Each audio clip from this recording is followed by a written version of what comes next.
سينما سمرة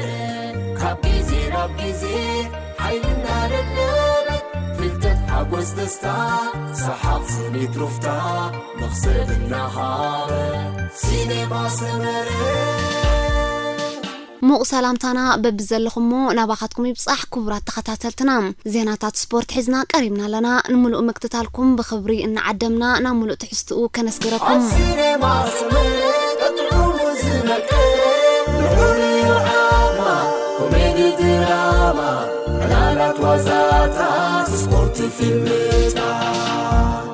زملكعة أنست تتصاوتي كعس أجريم أبتن عبيت كلابات كعس أجر عالمنا تتقرنفهم تتصاوتي معرضتهم أب عالم سنة باب مال درفي تواسقو كالإن زنطفو الكسبات لعل زنان سمن زلوهم يوم أزوم تتصاوتي أب عالم كعس أجر بزنس أبارق وبقعات مستن زتصبقان زهب تمان دك أنستيو بفلاي كموديلات تواسقتي درفتي وزت كمرعو مرأي نوريوم بحتصيرو زنا زلوهم تتصاوتي مزنا زلوانن أزين طبقاتن دك أنستيو حداري مسرتو مالتيوم بز مسرت إذن صعبة بملكعن اتن زتصبقا أنستكوا خبت تصاوت كعس أجري تسارعنا لوام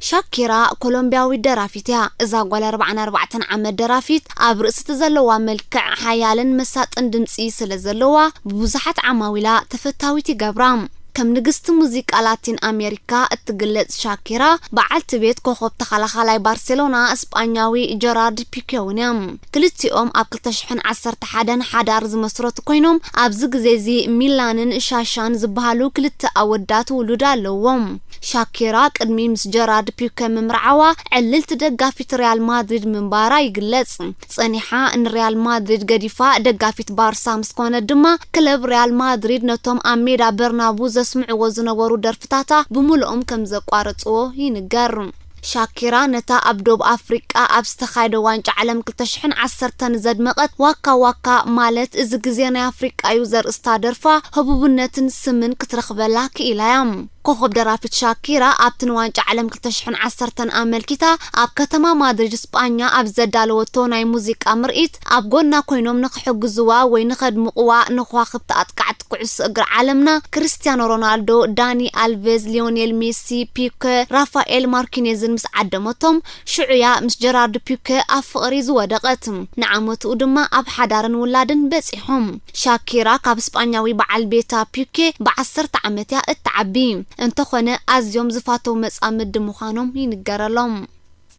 فيكتوريا بيكام انجليزاويت فيكتوريا بيكام حانت كابتن صبقة أنست تصاوت كعس أجريام قال 47 عامت فيكتوريا بعلت بيتون انجليزاوي ديفيد بيكام كوينا درافت نبرن ديزاينرن يوم بزح جزي عمدوا تلفزيون بمقرب دما مسز بيكتلالن هبوبنتا سماي كتعرقن زخالت سنت بباويت مخانا يحبر نسو من زي تصاوتاي مانشستر يونايتد انكولو نسا دما أبدر فعلم تقلقللو أبز نبرت اوان يوم تلاليوم نساتهم شحن 999 استمرعوا كوينوم أبز تقعيزو مزلو نايل 21 عامت ناي حدار هيوتهم زاقيت 4 ولودات ألوهم معركن دي هبوباتن هابتاماتن يخونو فيكتوريان ديفيد بيكامن كم ترى مسعمد ديناي من بار بهاري كم زلوهم يحبر برونا ماركيزيني برونا برازيلاويت موديل تواسايتنا نسا نزمويا أبشحن 999 زجمرتو كوينا أبتا بمنقد تلفزيون تفنو زنبرت جينتي إنوسينت زر استامدب كتساتف مجمرة دما سمان مويا أن كعب ترائيم بزي كاز نسا قول 4 عامتن كلا نتكالات كتوعو علن كم زجمرت يحبر أبكل تشحن 15 دما VIP أبزر استهبب تمسيحية برازيل إتا زصبقت قول نسيت تباهيلاك توصن فوليسم كتركبن بقيع أبتي بتا مسيحة استخايدة 30,000 مرأتي زتساتفو وددر من صبقة برونا نريهانا بليسا زلع على الدمس دقف كم زرخبات يحبر برونا مسود 27 عامت كوخبات كعيني مارك لالو يزجمرو أبكل تشحن 10 سلستانيوم كلتيوم زنبارون فقراوي هوت بحبو زي كونس كلو كم زفولت أجيرم نحامش عامتكوا أنت تقعزو أبكل تشحن 10 شمون تنقنا نخلو فتاوي من تعذاب زحزن عج أيو قد إمام ننابز مسلم ክልቲኦም ክኸዱ ተፈላለዮም ጓል 25 ዓመት ብሩና መልክዕን ውቃበን ጥራይ ዘይኮነ ፍሉይ ተውህቦ ሞጎስ ዘለዋ ምዃናዩ ዝንገረላ ኣብዚ ግዜ እዚ ምስካል ሰፍራዊ ህይወት ጀሚሩ ከም ዘሎ ዝንገረሉ ወዲ 29 ዓመት ኔይማር ውዒሉ ሓዲሩ ናብታ ናይ ንእስነት ኣፍቃሪቱን ኣዝዩ ዝፈትዋን ምዃና ዝንገረላን ምልክዕቲ ብሩና ክምለስ ከም ዝኽእል ይሕበር ፒላር ሩቢዮ ፒላር ኣብ 1978 ዝተወልደት ኮይና ኣብዚ ግዜ ዝዕድሚ ኣና 43 ዓመት ተጋማጊማ ዘላ ህብብት እስጳኛዊት ጋዜጠኛ ሞዴልን ኣራቢ ዜና ኣብ ቴሌቪዥንን እያ በዓል ቤታ እስጳኛዊ ኮኸብ ተኸላኻላይ ሪያል ማድሪድ ዝኾነ ሴርጂዮ ራሞስ ድማ ዕድሚኡ 35 ዓመት ኮይኑሎም ክልቲኦም ካብ ነዊሓት ሒዞም በሓንሳብ ስለ ዝነበሩ ኣብዚ ግዜ እዚ 4 ውሉዳት ኣለዎም ይኹን እምበር ኣብዚ እዋን በሓንሳብ እኳ ይነብሩ እንተለው ብወግዒ ዝተፋትሑስ ቅድሚ 8 ዓመት ምዃኑ ይንገር ኣብዚ ግዜ እዚ ገና ነፍሳ ከም ዘይውደቐት ዝንገረላ ፒላር ኣብ 2008-2009 እታ ዝወቀበት ጓል ኣንስተይቲ ናይ ዓለም ተባሂላ ክልተ ግዜ ብመጽሔት FHM ተረቂሓ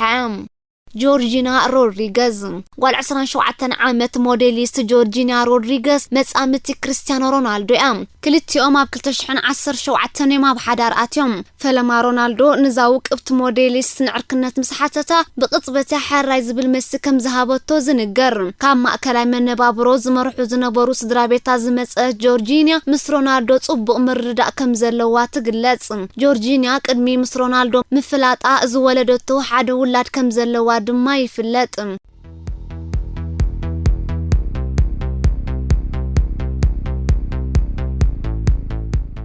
ቶተንሃም ንኣሰልጣኒ ኔግልስማን ኣብራዳር ኣትያም ንኣሰልጣኒ ኣሞሪኖ ብሶኒ ንጎ ካብ መዝነቱ ዘባረረ ቶተንሃም ንኣሰልጣኒ ጁሊያን ኔግልስማን ኣብራዳር ኣትያቶ ከም ዘላ ተሓቢሩ ብመሰረት ጸብጻብ ስፖርትስ ሜይል ወዲ 33 ዓመት ጀርመናዊ ጁሊያን ኔግልስማን ነታ ለንደናዊት ክለብ ከሰልጥን ድሉ ከም ዘሎ ገሊጹሎም እንተኾነ ኔግልስማን ምስ ጋንቱ ገና ናይ 2 ዓመታት ውዕል ተሪፍዎ ብምህላው ቶተንሃም ኣብ መንጎና ሜዳ ከተምጽኦ እንተኾይና ነታ ጀርመናዊት ክለብ ክሳብ 10 ሚሊዮን ፓውንድ ክትከፍላ ክትግደድ ምዃና ክኢላታት የመልክቱ ኣብ ኤውሮጳ ሓደ ካብቶም ዝበለጹን ተደለይትን ኣሰልጠንቲ ከም ዝኾነ ዝንገረሉ ኔግልስማን ናብ ቶተንሃም እንተመጽኡ እቲ ኣብዛ ጀርመናዊት ክለብ ዝኽፈሎ ኣስታት 5 ሚሊዮን ፓውንድ መሃይኡ ክብክብለሉ ከም ዝኽእል ይሕበር ቶተንሃም ብዘይካዚ ንኣሰልጣኒ ቸልሲን ጁቬንቱስን ዝነበረ ማውሪሺዮ ሳሩን ከተጣይቆሉ ጀሚራ ከም ዘላ ክፍለጥ ተኻኢሉሎም ድሕሩ ዝተዘርግሐ ሓበሬታ ከም ዘመልክቶ እንተኾይኑ ድማ ምስ ቶተንሃም ን8 ዓመታት ዝተጻወተን ከም ተሓጋጋዚ ኣሰልጣኒ ኮይኑ ክሰርሕ ዝጸንሐን ሪያን ሜሰን ነታ ጋንታ ብግዚያውነት ከሰልጥና ተመዚዙሎም በዚ ድማ እቲ ወዲ 29 ዓመት እንግሊዛዊ ክሳብ ዝዓመት ስፖርት ዛዘም ነታ ጋንታ ከሰልጥና ዕድል ረኺቡሎም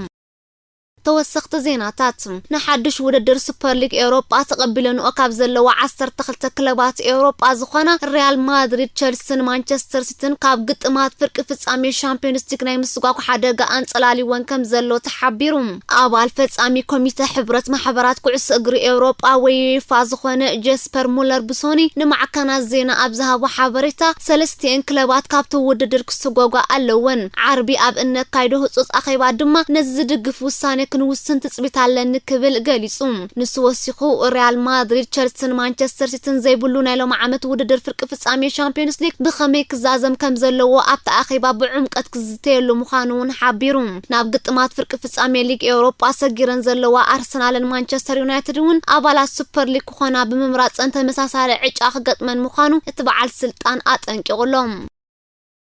ተጻወቲ ማንቸስተር ዩናይትድ ጋንቶኦም ኣባል ሱፐር ሊግ ኤውሮጳ ክትከውን ብምውሳና ዝተሰምዖም ቅሬታ ንምግላጽ ብሶኒ ንግሆ ምስ ፈጻሚ ምክትል ኣቦ ወንበርታ ክለብ ኤድውድ ወርድ ህጹጽ ኣኼባ ከም ዘካይዱ ተሓቢሩ ብሩኖ ፈርናንደዝ ዝርከቦም ብርክ ዝበሉ ተጻወቲ ማንቸስተር ዩናይትድ ጋንቶኦም ኣባል ናይ ተሓድሽ ውድድር ምዃና ብማዕከና ዜና ክሰምዕዎ ምኽኣሎም ኣመና ኣቆጢዕዎም ብምህላው ኣብቲ ኣኼባ ንኤድውድ ወርድ መብርህ ክህበሉ ከም ዝሓተትዎ ንሱ ድማ ከተሃዳድኦም ብዙሕ ከም ዝፈተነ ስፖርትስ ሜይል ጸብጺባ ኣሰልጣንታ ጋንታ ዝነበረ ሰር ኣሌክስ ፈርጉሰን እውን ሱፐር ሊግ ኤውሮጳ ነቲ ኣስታት 7 ዓመታት ኣቆፂሩ ዘሎ ሻምፒዮንስ ሊግ ኤውሮጳ ዝቐትል ሓደገኛ መደብ ምዃኑ ብምግላጽ ኩለን ክለባት ክቃወምኦ ጸዊዑ ነይሩ ማሕበር ኩዕሶ እግሪ ዓዲ እንግሊዝ ንውድድር ሱፐር ሊግ ኤውሮጳ ተጸንቢሮን ዘለዋ 6 ክለባት ተሃገር ካብ ውድድር ፕሪምየር ሊግ ክእለያ እንተወሲኑ ዌስትሃም ንፕሪምየር ሊግ ብ9 ነጥብ ፍልይ ክትመርሖ ምዃና ተሓቢሩ በዚ ድማ ኣሰልጣኒታ ጋንታ ዴቪድ ሞየስ 6 ክለባት ካብ ፕሪምየር ሊግ ስጎጓሉ ብውሽጢ ይጽሊ ከም ዘሎ ስፖርትስ ሜይል ጸብጺባ ማንቸስተር ዩናይትድ ማንቸስተር ሲቲ አርሰናል ቸልሲ ሊቨርፑል ቶተንሃምን እተን ኣባላት ሱፐር ሊግ ኮና ወሲነን ዘለዋ ክለባት እንግሊዝ ኮይነን ንውሳኔ እንዳግመ ግምት ምዘይገብራሉ ካብ ፕሪምየር ሊግን ካልኦት ውድድራትን ናይ ምእጋድ ስጉምቲ ክውሰደለን ምዃኑ ማሕበር ኩዕሶ እግሪ እንግሊዝ ጠንቀቕ ዘሎ እንግሊዛውያን ዝኾኑ ደገፍተን ጋንታታትን በቲ ውሳኔ ተቆጢዖም ከም ዘለዉ ይዝንገረሎም ብዘይካዚ ፕሬዚደንት ፊፋ ጂያኒ ኢንፋንቲኖ ብሶኒ ኣብ ዝሃቦ ሓበሬታ እተን ሱፐር ሊግ ተጸንቢረን ዘለዋ 12 ዓበይቲ ክለባት ኤውሮጳ ምዘይ ጣዓሳ ከቢድ ሳዕቤናት ከገጥመን ምዃኑ አጠንቂቑ ይርከብ እንተኾነ ብዛዕባ ፊፋ ኣብ ልዕሊአን ኮስቶ ዝኽእል ስጉምታት ኣይገለጸን ፊፋ ይኹን ፌደሬሽናት ኩዕሶ እግሪ ኤውሮጳ ነቲ ሓድሽ ሊግ ንምትራፍ ናብ ቤት ፍርዲ ከምርሑ እንተፈቲኖም ክዕወቱ ከም ዘይክእሉ እዮም ክኢላታት ሕጊ ዘጠንቅቑ ዘለዉ ፕሬዚደንት ሪያል ማድሪድ ፍሎሬንቲኖ ፔሬዝ ምትእትታው ሓድሽ ውድድር ሱፐር ሊግ ኤውሮጳ ንኩዕሶ እግሪ ኤውሮጳ ካብ ሞት ዘድሕን ኣገዳሲ ስጉምቲ ምዃኑ ገሊጹ ንሱ ነዝብል ዘሎ ኣብ ወንበር ናይቲ ኣብ ዝቀረባ ግዜ ብወግዒ ክጅመር ምዃኑ ዝንገረሉ ዘሎ ሓድሽ ሊግ ክኸውን በተን 12 ክለባት ድሕሪ ምምራጽ እዩ ኩዕሶ እግሪ ኤውሮጳ ክመውት ቀሪቡ ምህላው ዝጠቐሰ እቲ ፕሬዚደንት ንድሕነትን ርዌት ናይቶም 4 ቢልዮን ዝግመቱ ኣፍቆቱን ተባሂሉ እቲ መደብ ክትኣታቶ ከም ዝተወሰነ ኣመልኪቱ እቲ 6 ክለባት እንግሊዝ 3 ክለባት እስጳኛን 3 ክለባት ኢጣልያን ተጸንቢሮን ዘለዋ ሓድሽ ውድድር ካብ ኣህጉራዊ ፌደሬሽን ኩዕሶ እግሪን ፌደሬሽናት ኤውሮጳን ተጻብኦ እንተዘይገጢሙ ኣብ ዝመጽእ ወርሕን ሓሰብ ብወግዒ ክጅመር እዩ ንቶተንሃም ግዳይ ተደጋጋሚ ስዕረት ብምግባሩ ብሶኒካ መዝነቱ ዝተባረረ ሞሪኖ ከዕርፍ ከም ዘይደልን ብቐጥታ ናብ ስራሕ ምስልጣን ከኣቱ ድሌት ከም ዘለዎን ሓቢሩ እንተኾነ ብዛዕባ መስጎጊኡ ምኽንያት ክሕብር ንዝቐረበሉ ሕቶ ክምልስ ኣይከኣለን ኣነ መን ምዃነይ ትፈልጡኒ ስለዝኾንኩም ብዛዕባ መስጎጊኡ ዝኾነ ክዛረብ ኣይደልን እየ ዝበለ እቲ ወዲ 58 ዓመት ፖርቱጋላዊ እቲ ቆጽሮ ጋንታ እንተረኺቡ ብቐጥታ ስርሑ ክቕጽል ከም ዝደሊ ኣፍሊጡ ብብቕዓት ኣሰልጣኒ ዕጋበ ሲኢና ዘላ ኢጣልያዊት ክለብ ጁቬ ንሞሪኖ ክትቆጽሮ ከም እትኽእል እዩ ዝሕበር ዘሎ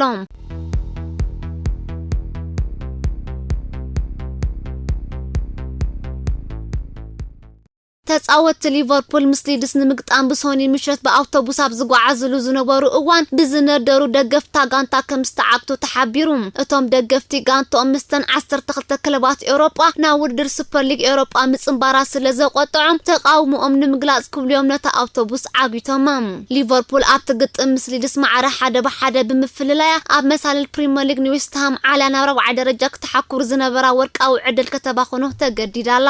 እዚ ከምዚሉ እንከሎ አሰልጣኒኣ የርገን ክሎፕ ንውድድር ሱፐር ሊግ ኤውሮጳ ብትሪ ቋሞ በምህላው ነታ ጋንታ ክገድፋ ከም ዝኽእል ቂላታት ስፖርት ይሕብሩሎም ክሎፕ ቅድሚ ገለ እዋን ከምዚሉ ነይሩ ንዓይ ቻምፒየንስ ሊግ ማለት ሱፐር ሊግ ማለት እዩ ኩሉ ግዜ አንጻር ፍሉጣት ጋንታታት ምጽዋት ስምዒት ኣይፈጥረለይን እዩ ስለምንታይ ሊቨርፑል ን10 ተኸታተልቲ ዓመታት ምስ ሪያል ማድሪድ ጥራይ ክትገጥም ዘኽእላ ሓድሽ ስርዓት ክትኣታተው ይድለሎ ምን ይኸ ነዚ ጸወታ እዚ ዓመት ክዕዘቦ ዝኽእል ንዓይ ፈጺሙ ኣይርዳኣንን እዩ ዝብል ነይሩ ዝኸበርኩም ፍትዋት ተኸታተልትና ንሎሚ ዝበልናዮ ትሕዝቶ ዜናታት ስፖርት ኣብ ዝፈጽምና ለና ናይ ወትሩ ምክትታልኩም ምትባዕኩም ነቐፌታኩም ከይፍለይና እናተላበና ክንፋነወኩም ሰላም ወሰናይ ኣብ ሲኔማ ሰመጥዑሙ ዝነቀ ኮሜዲ ድራማ ላላት ዋዛታ ስፖርት ፊልም